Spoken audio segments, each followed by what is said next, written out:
Hello, beautiful souls. Welcome to another week of Love Wisdom.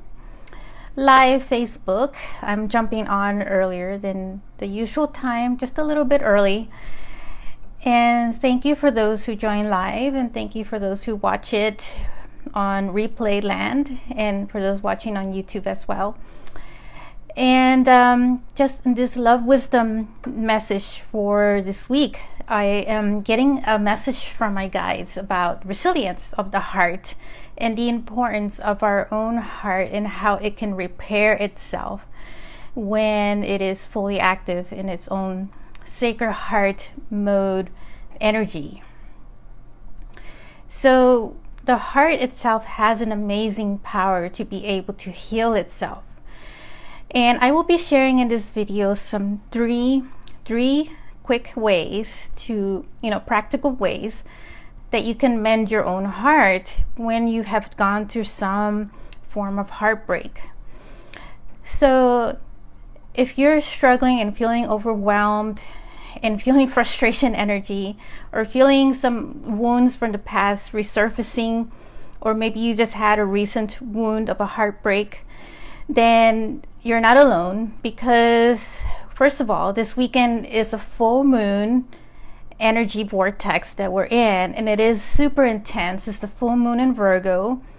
So Virgo is a sign of looking at all the details of every toxic energy in your life, any patterns that may be resurfacing. It is all just part of the process of what needs to happen, and there is a lot of resistance energy as well for change. So then there will be this struggle between the two of wanting to step forward. And so there's more of the divine feminine energy also that wants to come in. Divine feminine energy is in all of us, whether you are male or female. It is a very pure source of energy. Hello everybody watching live, welcome. And so in this message, as I'll be sharing, the importance of the resilience of our own heart and mending it, any past wounds that we have that may be resurfacing or that may have happened recently, coming out of some form of heartbreak. And it is so painful to feel that in our hearts, that it just feels that we just cannot open our hearts or cannot get past it. And it could get so overwhelming and so much in our head that it just makes it hard to sleep at times. It could be disruptive in our daily life and what we do. So that's why I want to share these three quick practical ways to help you mend your heart. But understand also that the heart is, and it's always able to repair itself. So resilience, the definition of it is being able to repair its own heart. And so I like to think of the heart energy to have this power of regenerative energy. So it can self-heal itself in its own, and I'm speaking energetically here of, what the capacity of the heart area can do. And I'm sure it could do much more that hasn't yet been discovered yet scientifically.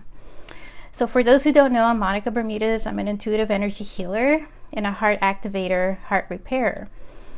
And so I want to just jump in now into some of these three quick practical ways to help you mend your heart and support you in healing that area, whether it be some old wound that may have resurfaced up again, or something that may have happened recently in a heartbreak. These are three quick ways to just be able to jump back into your own heart space and bring you back into your own healed heart, to be able to open it so that you're able to get some of your own connection with your own source.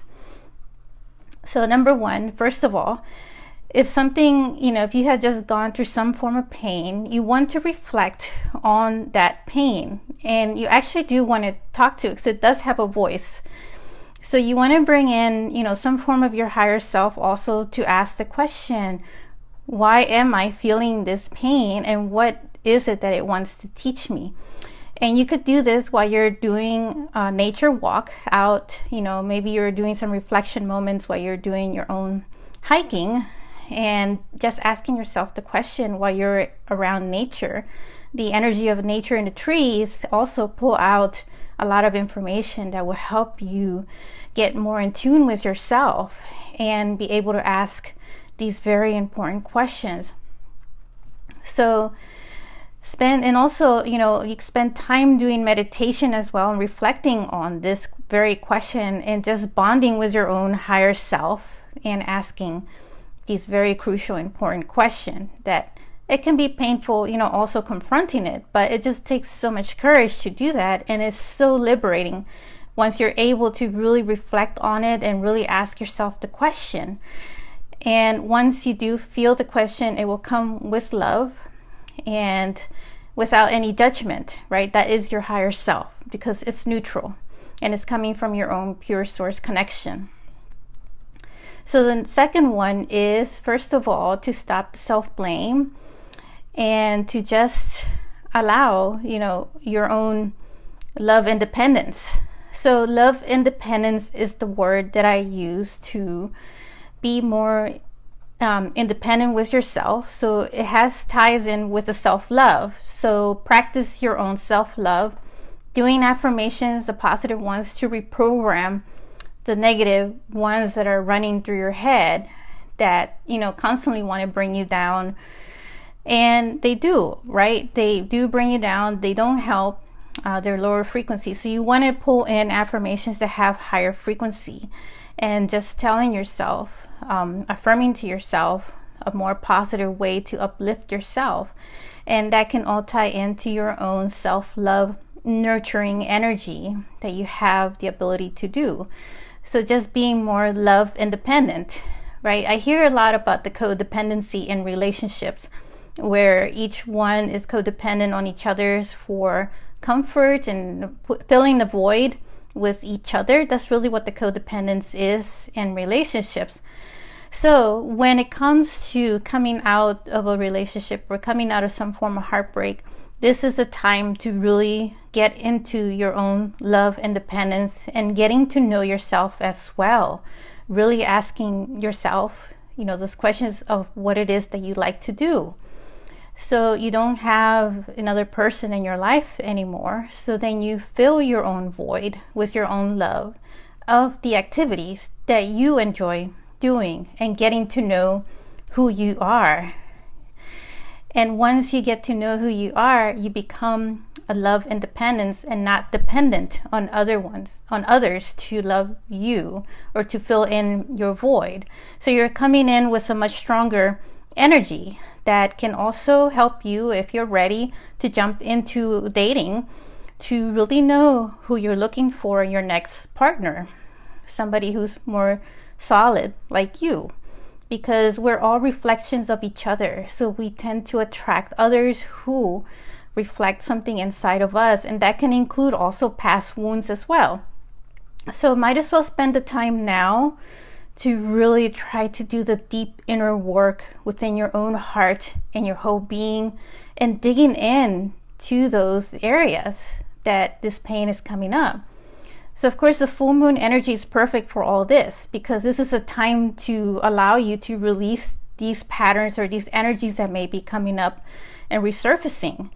So it's perfect because tomorrow, when it peaks, I highly recommend any meditation you may do to release those patterns and those feelings and those pains, whether they be emotional, mental, or in some way. And you will see how much that will just liberate you as well. So do take advantage of some of the energies with the astrological support that we're getting at this moment. Because, full moons are always about releasing, they're about ending cycles. But we also have some other planets at work, strong major planets. So definitely take advantage of this time, because these are very changing times in our life. And we are really stepping into a lot of uncertain ground right now. But the divine feminine energy is also telling us that it's okay to be in uncertain ground. Just go with the trust, go with the flow. Go with the flow where the universe is taking you. Trust in your guides, in your higher self, and what it is that you come to do here on earth. So the final one, practical way to mend your heart, is to do daily practice of laughing. So just do, some sense of humor routine, or find something like your favorite comedian, for example, that you want to listen to, who will make you laugh at something. Just getting the energy of the joy vibration, the energy of this laughter, will increase your vibration even higher as well. And it will just really start to mend your heart as well. And you will feel that your heart will open up more. So do try to do some of that laughter. And I also highly recommend doing some yoga laugh practice. There is an actual yoga that does laughing, and it's just so amazing. And it makes me giggle just thinking about it, because it's just so much fun. But you could just do that, as a daily practice. And if you really want to challenge yourself to do this self-love from number 2, we talked about self-love practice. If you really want to challenge yourself, then look at yourself in the mirror and just start laughing for just a few seconds, just as a practice of, doing your own self-love with yourself and bonding with yourself in that way. And you also create this love independence as well as the joy vibration with you. And that's how you also bond with yourself. So these are some 3 quick practical ways to help you mend your heart. And these are things that I've done myself personally when I went through my own heartbreak. That was the biggest, most intense version of my heartbreak. So I hope that this will help you mend your heart and heal with the changes that we're going through right now. And what our guides are telling us is to trust where we're going with this energy. And just know that you have so much support and you have so much love right now with all of them. So always know that you can call on your guides and the angels for any additional support you need, or any intuitive guidance that you need, support and discernment. Because we are all expanding, we are all growing, we're all learning from each other, from every relationship. And that is what will help us grow to be more mature. And I'm speaking mature from a spiritual perspective, spiritual growth, and being our own adults and our own teachers, our own healers. And that is where we're all heading. So of course, when you do really need the help in this physical world, reach out to somebody you feel inclined, who you resonate with, to be as a healer, as a mentor or a coach. And just, reach out for the support. And I've done this myself as well, where I had to learn from my own self-care, which ties into self-love, to allow myself to receive and invest in myself, and reach out to other healers to support me to be where I am, and to really serve my soul purpose and really get myself clear on so many patterns. So that's my message for you as well, that you're able to get the support that you need, that resonates with you. Reach out to somebody, whether that be a friend or a coach or a mentor. So, and if it does resonate with you, please message me if you would like to learn more about supporting you energetically to repair your heart and activate it to be stronger and more resilient in itself. And also, just the final announcement, this weekend I will be in a light language summit at the Goddess Moon Sanctuary Facebook group live. But I will also post it on my YouTube video, and I will be bringing in some divine feminine energy codes activations during that summit. And so I am so excited to be a part of this summit and to be sharing these codes, because we need this activation at this time to bring in more of the divine feminine energy. And again, it doesn't matter if you're a man or a female, we all carry these energy codes inside of us. So I look forward to seeing you at the next Love Wisdom video, and as well as my YouTube channel. So sending you all so much love and so much care. Take care now. Much love.